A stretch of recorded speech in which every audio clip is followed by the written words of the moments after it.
मेरी पत्नी रोज़ मेरे लिए बहुत ही टेस्टी और नए नए खाना बनाती थी।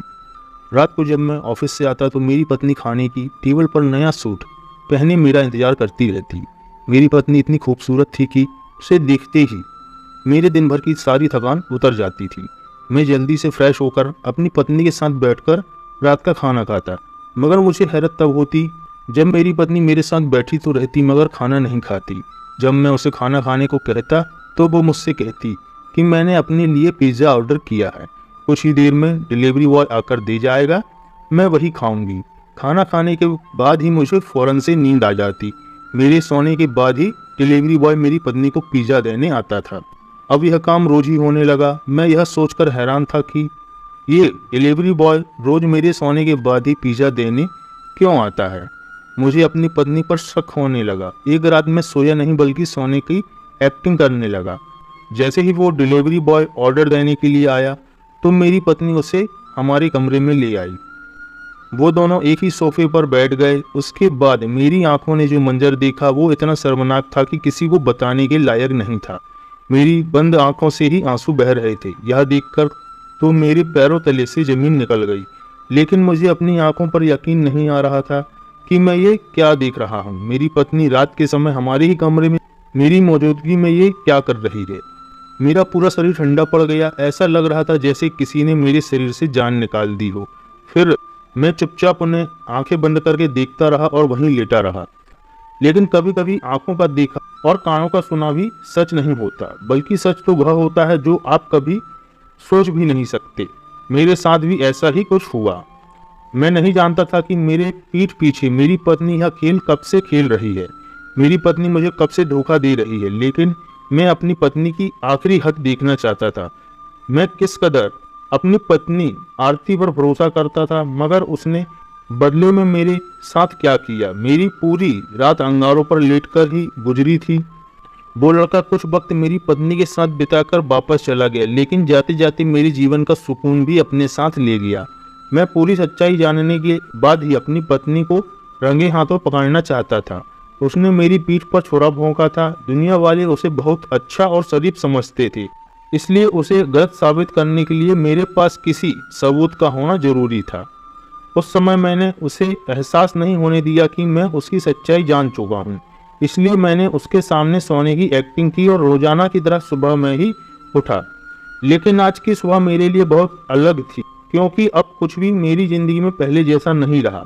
मेरी जान से प्यारी पत्नी आरती, जिसका चेहरा देखकर मेरी सुबह खुशनुमा हो जाती थी, आज उसे देखकर मुझे घिन सी आ रही थी। आज जब वो मेरे करीब आई तो मैंने उसे खुद से दूर कर दिया और नहाने के लिए बाथरूम में चला गया। कल रात मुझ पर जो कयामत टूटी थी उसकी वजह से अब हमारा रिश्ता पहले जैसा कभी नहीं हो सकता था। मैं नहाकर जब बाहर निकला तो आरती मेरे इंतजार में बैठी थी। मुझे देखकर कहने लगी कि आज ऑफिस से जल्दी आ जाइएगा, हम घूमने के लिए बाहर चलेंगे। लेकिन आज मैंने उससे साफ साफ कह दिया कि मेरा कहीं जाने का कोई इरादा नहीं है। मेरा दिल तो चाह रहा था कि मैं उससे पूछूं आखिर उसने मेरे साथ इतना बड़ा धोखा क्यों किया, लेकिन मैं जल्दबाजी में कोई भी ऐसा काम नहीं करना चाहता था जिससे कुछ गलत हो जाए। इसलिए मैंने उसके चेहरे की तरफ नहीं देखा, क्योंकि आज मुझे वो बहुत बुरी लग रही थी। मेरा बदला हुआ रूप देखकर उसे कुछ समझ नहीं आया, क्योंकि कल रात तक हम दोनों के बीच में सब कुछ ठीक ठाक था। इसलिए वह जान न सकी कि मेरा बर्ताव अचानक क्यों बदल गया। वो यह बात नहीं जानती थी कि कल रात को मैं सोया नहीं था बल्कि जाग रहा था। हम अक्सर ही बाहर घूमने जाया करते थे। वो जब भी कोई फरमाइश करती मैं उसे फौरन पूरी कर देता था, लेकिन कल रात के बाद सब कुछ बदल गया था। मैंने उससे कहा मुझे देर हो रही है, ऑफिस निकलना है। मैं बहुत ही रूखे अंदाज में उससे बाय कहकर निकल गया, वरना आज से पहले मैं ऑफिस जाने से पहले उससे बहुत सारी बातें करता था। लेकिन आज मेरा दिल बहुत बेचैन था। रात वाला नज़ारा अभी भी मेरी आंखों के सामने घूम रहा था और मैं सोच रहा था कि मेरी मोहब्बत में आखिर ऐसी कौन सी कमी रह गई थी जो आरती इस हद तक गिर गई कि उसे हमारे रिश्ते का भी ख्याल नहीं रहा। मैं बहुत ही गुस्से में बहुत तेज गाड़ी चलाता हुआ ऑफिस पहुंचा। ऑफिस पहुंचने के बाद भी मेरे दिमाग से रात वाली बात नहीं निकल रही थी। मैंने अपने असिस्टेंट को कह दिया कि आज की सारी मीटिंग कैंसिल कर दो, मेरी तबीयत ठीक नहीं है। अब मैं यही सोच रहा था कि मुझे आगे क्या करना है, किस तरीके से सबके सामने सच लाना है, क्योंकि मेरी माँ मेरी पत्नी से बहुत प्यार करती थी, इसलिए वो मेरी इस बात पर कभी भी भरोसा नहीं करती। मैं अजीब उलझन में फंस गया था। मुझे किसी भी तरीके से अपनी माँ के सामने अपनी पत्नी के मुंह से सारा सच उगलवाना था। मेरी पत्नी आरती मेरी माँ की पसंद से ही मेरे जीवन में आई थी। वो उनके किसी दोस्त की बेटी थी और उन्हें जान से भी ज़्यादा प्यारी थी। शादी के बाद तो मैं भी आरती से मोहब्बत करने लगा था, लेकिन अब मुझे यह पता चल गया था कि मोहब्बत सिर्फ एक तरफा है। आरती का मुझसे मोहब्बत करना, मेरा ख्याल रखना, मेरे आगे पीछे घूमना, वो सिर्फ धोखा और फरेब था। अब जाकर मुझे बात समझ आ गई थी। मेरा नाम अमन है। जब मैं 25 साल का नौजवान था, तब एक दिन अचानक ही मेरी माँ मेरे कमरे में आई और कहने लगी, बेटा अगर तुम मुझसे प्यार करते हो तो बिना कोई सवाल किए मेरे फैसले पर अपना सर झुका देना। मैं अपनी माँ से बहुत ज़्यादा प्यार करता था, क्योंकि मेरे पिता के देहांत के बाद मेरी माँ ने बहुत मेहनत से मुझे पाल पोस कर बड़ा किया था। मेरे लिए वो मेरे पिता भी थी और मेरी माँ भी। मैं अपनी माँ के किसी भी फैसले के खिलाफ जाने का सोच भी नहीं सकता था। इसलिए मैंने अपनी माँ से कहा कि मुझे आपका हर फैसला मंजूर है। माँ कहने लगी कि उन्होंने मेरा रिश्ता तय कर दिया है और एक हफ्ते बाद ही मेरी शादी है। माँ की बात सुनकर मुझे धक्का लगा। मैं कुछ देर खामोश खड़ा रहा और सोचने लगा कि इतनी जल्दी माँ को लड़की कहाँ से मिल गई और उन्होंने मुझे बिना बताए ही मेरा रिश्ता तय कर दिया। मेरी और मेरी माँ की जिंदगी में एक दूसरे के अलावा और कोई नहीं था। लेकिन फिर माँ ने मुझे खुद ही बताया कि उनकी दोस्त की बेटी है, बहुत ही अच्छी लड़की है। आज तक मैंने अपनी माँ की किसी भी दोस्त के बारे में नहीं सुना था। आज अचानक ही माँ मुझे अपने बचपन के दोस्त की बातें बताने लगी। मेरे लिए यह सब कुछ बहुत अजीब था। माँ की यह दोस्त उनके पुराने समय की साथी थी।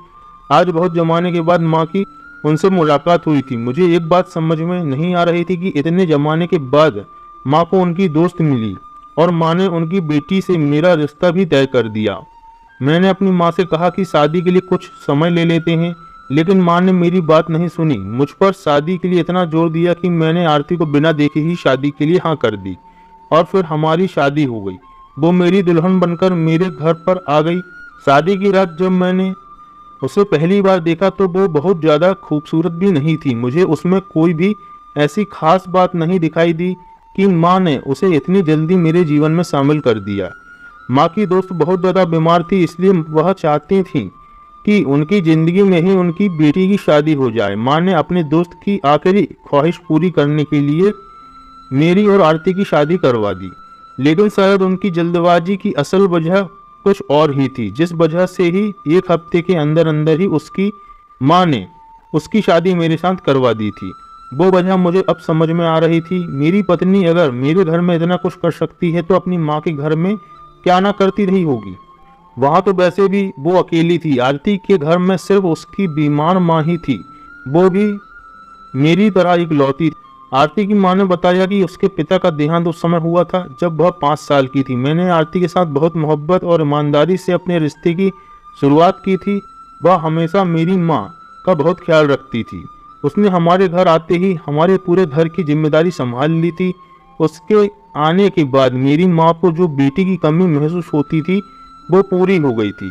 आरती ने मेरी माँ का दिल ऐसे जीत लिया था कि वो दिन रात सिर्फ उसी के गुण गाती रहती थी। मुझे भी यह देखकर बहुत खुशी होती थी कि मेरी पत्नी ने बहुत अच्छे तरीके से हमारी ज़िंदगी में अपनी जगह बना ली है। इसलिए मैं चाहकर भी अपनी माँ के सामने उसकी असलियत नहीं बता सकता था, जबकि वो मेरे साथ गलत कर रही थी।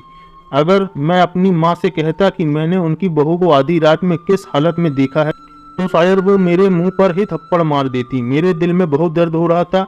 वो समय मुझे अभी भी याद था जब वो मेरे सामने किसी गैर मर्द के साथ सोफे पर बैठी थी। अब मुझे समझ में आ रहा था कि वह अपने मायके क्यों नहीं जाना चाहती थी। शादी के बाद से ही आरती बहुत कम और बहुत मुश्किल से ही अपने घर जाया करती थी। उसकी माँ बार बार फ़ोन करके मुझसे कहती कि उन्हें अपनी बेटी की याद आ रही है, उसे मुझसे मिलाने के लिए ले आओ। लेकिन मैं जब भी आरती से कहता कि अपनी माँ से मिलने चलो तो वो हमेशा मना कर देती। उसके पास हमेशा कोई ना कोई बहाना होता। कभी कभी तो मैं सोचता कि कोई बेटी अपनी माँ से मिलने के लिए कैसे मना कर सकती है। बेटियां तो शादी के बाद अपने माँ बाप से मिलने के बहाने ढूंढती हैं, लेकिन आरती हमेशा किसी न किसी बात का बहाना बनाकर कह देती कि मैं बाद में चली जाऊंगी। और इस बात को ऐसे ही हफ्ता गुजर जाता। जब उसकी माँ बहुत ज़्यादा फ़ोन करके मुझसे कहती तो मैं ज़बरदस्ती आरती को लेकर जाता था। थोड़ी ही देर में अपनी माँ से मिलकर वापसी की जिद करने लगती। अपनी माँ के घर उनके पास रहने का तो नाम ही नहीं लेती थी, लेकिन उस समय मैं सोचता था कि शायद उसे अपने ससुराल की जिम्मेदारियों का ख्याल है, इसलिए वह अपनी माँ से मिलने कम जाती है। लेकिन असल वजह मुझे अब समझ आई थी कि मेरे घर में उसकी अय्याशी आसानी से पूरी हो रही थी। मैंने आरती से बहुत ज़्यादा मोहब्बत की थी, अपना पूरा घर उसके हवाले कर दिया था, आंखें बंद करके उस पर विश्वास करता था। लेकिन उसने मेरे इस भरोसे को बुरी तरह से तोड़कर रख दिया था। अब मैं चाहता था कि वह खुद अपने मुंह से अपने कारनामे बताए, ताकि मैं उसे अपनी जिंदगी से हमेशा के लिए निकाल सकूं। आज मैं सारा दिन ऑफिस में यही सब कुछ सोचता रहा। शाम को जब मैं ऑफिस से घर वापस आया तो मेरे दिल में आरती के लिए सिर्फ और सिर्फ नफरत ही थी। आरती मेरी माँ के कमरे में बैठी उनका सर दबा रही थी। माँ मुझे देखकर मुझसे कहने लगी कि तू भी यहीं पर मेरे पास बैठ जा। तेरी पत्नी सारा दिन मेरी खिदमत में लगी रहती है। एक तू है जो तुझे अपने कामों से ही फुर्सत नहीं मिलती और 2 घड़ी मेरे पास आकर भी नहीं बैठता। मेरी माँ मेरी पत्नी को बहुत ही प्यार से देख रही थी और ढेर सारी दुआएं भी दे रही थी। यह सब देखकर आरती के चेहरे पर मुस्कुराहट आ गई, लेकिन मुझे उसका चेहरा देखते ही बहुत तेज गुस्सा आ गया। इतनी मासूम देखने वाली मेरी पत्नी अंदर से किस कदर घटिया थी, ये सिर्फ मैं ही जानता था। बहुत मुश्किल से थोड़ी देर में अपनी माँ के पास बैठा और फिर अपने कमरे में चला गया। आरती भी मेरे पीछे पीछे मेरे लिए चाय लेकर आ गई। वो मुझसे कुछ बात करना चाहती थी, लेकिन आज मेरा उससे बात करने का बिल्कुल भी मूड नहीं था। वह मुझसे बातें करने लगी, लेकिन मैं आंखें बंद करके लेट गया, जैसे मुझे नींद आ गई हो। वो मेरे सर पर हाथ रखकर देखने लगी कि मेरी तबीयत ठीक है या नहीं। मैंने गुस्से से आंखें खोलकर आरती का हाथ झटक दिया और उससे कहा कि भगवान के वास्ते मुझे थोड़ी देर के लिए चैन से जीने दो। शादी के 5 महीने बाद आज पहली बार ऐसा हुआ था। आज भी आरती ने मेरे लिए नया सूट पहना और मेरे लिए मेरी पसंद का खाना बनाया था, लेकिन मैं कुछ खाए बगैर ही सो गया। आरती के बार बार पूछने पर मैंने बहुत चीख कर उसे जवाब दिया। तब डरकर वो पीछे हट गई और उसकी आंखों में आंसू आ गए, मगर अब उसके मगरमच्छ के आंसू का मुझ पर कोई असर नहीं होने वाला था। मैंने उसकी तरफ से करवट बदल ली और आरती को कहा कि आज रात मुझे अकेला छोड़ दो। वह चुपचाप कमरे से उठकर बाहर चली गई। मैं रात तक इसी तरह अपने कमरे में लेटा रहा और रात का खाना भी नहीं खाया। मैं देखना चाहता था कि आज रात भी वो लड़का हमारे कमरे में आएगा या नहीं। मुझे हमेशा से ही नींद की गोली खाकर सोने की आदत थी। मुझे बिना नींद की गोली खाए नींद नहीं आती थी। शायद मेरी इसी बात का फायदा मेरी पत्नी आरती ने उठाया था, इसलिए आज रात मैंने नींद की गोली नहीं खाई। मैंने चुपके से अपने मोबाइल का वॉइस रिकॉर्डर ऑन कर दिया और फिर उसे सोफे के पास ही छुपा दिया। मैं उन दोनों के बीच में हुई बातें रिकॉर्ड करना चाहता था और फिर जब वो मेरी पत्नी से मुलाकात करके वापस जाता तो उन दोनों को रंगे हाथ पकड़ना चाहता था। मैंने सोच रखा था कि आरती अगर माँ के सामने झूठ बोलेगी तो मैं इसकी रिकॉर्डिंग उनको सुना दूंगा। तब दूध का दूध और पानी का पानी हो जाएगा। मुझे बहुत ही बेसब्री से उस समय का इंतजार था जब वो लड़का हमारे कमरे में आता और आरती उसे हमारे कमरे में लेकर आती। मैं सोने का ड्रामा कर रहा था। आरती यही समझ रही थी कि मैं सो चुका हूँ, इसलिए थोड़ी देर बाद आरती ने फोन मिलाया और एक पिज्जा ऑर्डर कर दिया। मैं जानता था कि पिज्जा ऑर्डर करना तो सिर्फ एक बहाना है। पिज्जा डिलीवरी करने के बहाने ही तो वो लड़का मेरे घर में आता था। वॉचमैन भी डिलीवरी बॉय समझकर और आरती के कहने पर उसे अंदर आने की इजाजत दे देता होगा, इसलिए आज तक मुझे इस बात का पता नहीं चला। रात के तकरीबन 12 बजे आरती ने हमारे कमरे का दरवाजा खोला और उस लड़के का हाथ पकड़कर उसे कमरे के अंदर ले आई। मेरा दिल चाह रहा था कि मैं उसी समय उस लड़के का मुंह तोड़ दूं, लेकिन बहुत ही मुश्किल से मैंने अपने आप को काबू कर रखा था। मैं अपने गुस्से को काबू कर अपनी जगह पर लेटा रहा। उस लड़के ने मेरी पत्नी आरती का हाथ पकड़ा और उसे खींचकर सोफे पर बैठा लिया और फिर ऐसी हरकतें शुरू कर दी कि मेरे तन बदन में आग लग गई। वह हल्के हल्के आरती से कुछ कह रहा था जो मुझे सुनाई नहीं दे रहा था, मगर मेरा फोन वही रिकॉर्डिंग पर लगा हुआ था। मैं जानता था कि इन दोनों की आवाज मेरे फोन में रिकॉर्ड हो गई होंगी। वे दोनों भावनाओं में बह रहे थे। वो काफी देर तक मेरी पत्नी के साथ बातें करता रहा। फिर मेरी पत्नी ने उसका माथा चूमा तो मुझे यकीन हो गया कि मेरी पत्नी एक बहुत ही ज्यादा ही चरित्रहीन और गिरी हुई औरत है, जिसने अपनी माँ के कहने पर मुझसे शादी तो कर ली, लेकिन उसका दिल अब भी अपने पुराने आशिक में ही अटका हुआ है। और शायद यही वो वजह थी कि आरती अपनी माँ को देखना भी नहीं चाहती थी। वरना कोई भी बेटी अपने माँ बाप से मिलना क्यों नहीं चाहेगी। मैंने सारी कड़ियाँ खुद ही जोड़ ली थी।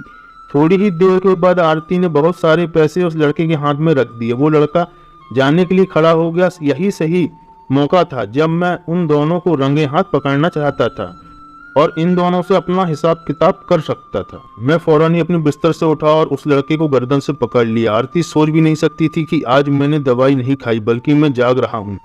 मुझे देखकर उसके होश उड़ गए और वो लड़का बुरी तरह से घबरा गया। आरती हाथ जोड़कर कहने लगी कि प्लीज इसे छोड़ दो।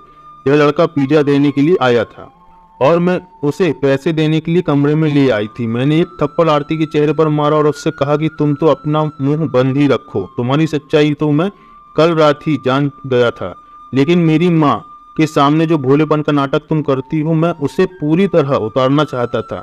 तुम कितनी धोखेबाज और मक्कार लड़की हो। मेरे और मेरी माँ की मोहब्बत का तुमने ये सिला दिया कि हमारे ही घर में हमारी ही छत के नीचे तुमने हमारी इज्जत को खाक में मिला दिया। मेरी बात सुनकर आरती बहुत ज्यादा रोने लगी। वो कहने लगी कि एक दफा मेरी बात सुन लीजिए, फिर जो चाहे आप फैसला करें। मैंने एक जोरदार थप्पड़ उस लड़के के चेहरे पर मारा। जो कुछ मैंने अपनी आंखों से देखा था उसके बाद तो कुछ भी सुनने समझने की गुंजाइश ही बाकी नहीं थी। एक डिलीवरी बॉय आधी रात को मेरे कमरे में क्या करने के लिए आया था, यह बात समझना कोई बड़ी मुश्किल बात नहीं थी। मेरे कमरे में शोर सुनकर मेरी माँ भी मेरे कमरे में आ गई। कमरे का मंजर देखकर वह परेशान हो गई। मैंने माँ को चीख कर बताया कि उनकी प्यारी बहू किस तरह हमारी इज्जत को मिट्टी में मिला रही है। मेरी बात सुनकर मेरी माँ को सदमा लगा और वो कहने लगी कुछ तो शर्म करो, आरती एक इज्जतदार लड़की है। मैंने गुस्से में माँ से कहा कि मैं आरती के बारे में कुछ भी नहीं कहूँगा, बल्कि अब जो कहेगा मेरा फोन रिकॉर्डर कहेगा। मैंने सोफे में जो फोन छुपाया था उसे निकालकर उसका रिकॉर्डर ऑन कर दिया और जो बातें दोनों के बीच में हुई थी वह सुनकर तुम मेरे पैरों तले से जमीन निकल गई। वो लड़का और आरती मेरे सामने सर झुकाए खड़े थे। मेरी माँ भी मुझसे बहुत ज्यादा नाराज थी। जो कुछ मैंने देखा था और सुना था वो सब कुछ गलत था। सच तो बिल्कुल ही उससे उल्टा था, जिसके सुनने और जानने के बाद मैं अपनी माँ और आरती से नजरें मिलाने के लायक ही नहीं रहा। आरती की सिसकियां पूरे कमरे में गूंज रही थी। मेरी माँ उसको सीने से लगाकर तसल्ली दे रही थी। मेरी माँ कह रही थी कि वह हर हाल में उसके साथ ही रहेगी। माँ ने उस लड़के को भी सोफे में बिठाया था। मैं अपनी जगह पर खड़ा रहा। आरती उस लड़के के बीच होने वाली बातों ने मुझे आईना दिखाया और अब शायद सारी जिंदगी में अपना चेहरा आईने में नहीं देख सकता था। वो लड़का आरती को अपने गले से लगाए बैठा था। वो लड़का रिकॉर्डिंग में कह रहा था कि दीदी तुम्हारी दुआओं और मदद की वजह से ही आज मेरा LLB कंप्लीट हो गया है। अब मुझे सिर्फ 1 साल की प्रैक्टिस करनी हो। दीदी अगर तुम मेरा साथ नहीं देती तो शायद मैं कभी भी अपनी जिंदगी में आगे नहीं बढ़ पाता। बाबा ने तो हम दोनों को अलग कर दिया था और मुझे अपने साथ ले गए थे, लेकिन तुमने कभी भी मुझे अकेला नहीं छोड़ा। इसी वजह से आज मैं अपनी जिंदगी में इतना पढ़ पाया हूँ। आरती उसे मुबारकबाद दे रही थी और उसे अपना भाई कह रही थी। अब मुझे पता चल गया था कि उन दोनों के बीच में भाई बहन का रिश्ता था। कुछ देर बाद जब आरती चुप हुई तो वो खुद ही कहने लगी कि मैं और शुभम सगे भाई बहन हैं, लेकिन किस्मत के सितम ने और हमारे माता पिता की गलती ने हम दोनों को अलग कर दिया था। हमारे पिता बहुत ही सख्त मिजाज के थे और छोटी छोटी बातों पर गुस्सा हो जाया करते थे। माँ और बाबा के बीच में हमेशा लड़ाई झगड़े होते रहते थे। फिर एक समय ऐसा आया कि उन दोनों ने अलग होने का फैसला कर लिया और फिर दोनों ने खुद ही बच्चों का बंटवारा भी कर लिया। बाबा शुभम को अपने साथ लेकर चले गए और माँ ने मुझे रख लिया। उन्होंने यह सोचा ही नहीं कि उनका यह फैसला हम दोनों की जिंदगियों के ऊपर क्या असर करेगा। हम दोनों भाई बहन बचपन से एक दूसरे से बहुत प्यार करते थे और एक दूसरे की जुदाई बर्दाश्त नहीं कर पाते थे, लेकिन अपने माँ बाप के फैसलों की वजह से हम दोनों एक दूसरे से बिछड़ने के लिए मजबूर हो गए थे। बाबा ने दूसरी शादी कर ली। शुभम को दूसरी माँ मिल गई थी, लेकिन वह उसके साथ बहुत बुरा बर्ताव करती थी। माँ ने दूसरी शादी नहीं की और वह बीमार हो गई थी, जिस वजह से बहुत ही कम उम्र में मैं अपने घर को संभालने लगी थी। हम दोनों ही दूसरे बच्चों की तरह अपना बचपन अच्छे से नहीं गुजार सके, बल्कि हमारा बचपन हमारे माता पिता की वजह से छिन गया था। कई सालों बाद जब मैं 15 साल की हुई तब एक दिन अचानक शुभम हमारे घर के दरवाजे पर आया और वो अपनी सौतीली माँ से बहुत परेशान हो चुका था। उसने अपने पिता का घर छोड़ दिया था। वो हमारे साथ रहना चाहता था, लेकिन माँ ने मना कर दिया और कहने लगी कि हो सकता है कि तेरे बाप की कोई साजिश हो। उसने ही इसे कुछ समझाकर यहाँ भेजा होगा, लेकिन मैंने शुभम का नंबर ले लिया था। शुभम को मजबूरन हॉस्टल में रहना पड़ा। जब भी मुझे मौका मिलता तो मैं शुभम से मिलने चली जाती और समय समय पर उसकी मदद करती रहती। वह बहुत ही मेहनती लड़का था और पढ़ लिख कर कुछ बनना चाहता था, इसलिए उसने डिलीवरी बॉय की नौकरी कर ली और साथ साथ अपनी पढ़ाई भी पूरी की। अब वो वकील बनने वाला है। लेकिन मैं अपने भाई शुभम के रिश्ते को सबसे इसलिए छुपा रही थी क्योंकि आज भी मेरी माँ मेरा और शुभम का रिश्ता बिल्कुल भी बर्दाश्त नहीं कर सकती। वो नहीं चाहती कि मैं शुभम से कोई भी रिश्ता रखूं। वो आज भी सालों पुरानी नफरत अपने दिल में लिए बैठी है, जो उन्हें मेरे बाबा से मिली थी। मैं शुभम को इसलिए चुपके से मिलने के लिए घर बुलाती थी। मुझे डर था कि कहीं आप लोगों को शुभम के बारे में कुछ पता चल गया तो आप माँ को न बता दें। आरती ने सारा सच मुझे बता दिया था। मैंने उन दोनों को गले मिलते हुए देखा था तो मैं समझ बैठा था कि वो दोनों किसी गलत रिश्ते में बंधे हुए हैं। मैंने हाथ जोड़कर उन दोनों से माफी मांगी और शुभम को अपने ही घर में रहने के लिए जगह दे दी। तलाक या अलग रहना पति पत्नी के बीच में होता है, लेकिन सबसे ज्यादा असर उसका हमारे बच्चों में पड़ता है। बच्चों के चरित्र और फ्यूचर दोनों ही खराब हो जाते हैं। अपनी जिद और नफरत को देखते हुए कोई भी फैसला करने से पहले हमें अपने बच्चों के बारे में जरूर सोचना चाहिए। आज इस बात को 1 साल हो गया है। मैंने शुभम और उसकी माँ के बीच की नफरत खत्म कर दी है और आज सब कुछ ठीक हो गया है। मैं और मेरी पत्नी भी एक दूसरे के साथ बहुत ज्यादा खुश हैं। दोस्तों, उम्मीद करता हूँ आपको हमारी कहानी पसंद आई होगी। कहानी पसंद आई हो तो वीडियो को लाइक और शेयर करना ना भूलें। साथ ही और भी नई नई दिलचस्प कहानी सुनने के लिए अपने चैनल आरजे स्टोरीज को सब्सक्राइब जरूर कर लें और हाँ, नोटिफिकेशन बेल को जरूर दबाएं ताकि अगली अपडेट सबसे पहले आपको मिले। अब हम आपसे मिलते हैं एक नई दिलचस्प कहानी के साथ।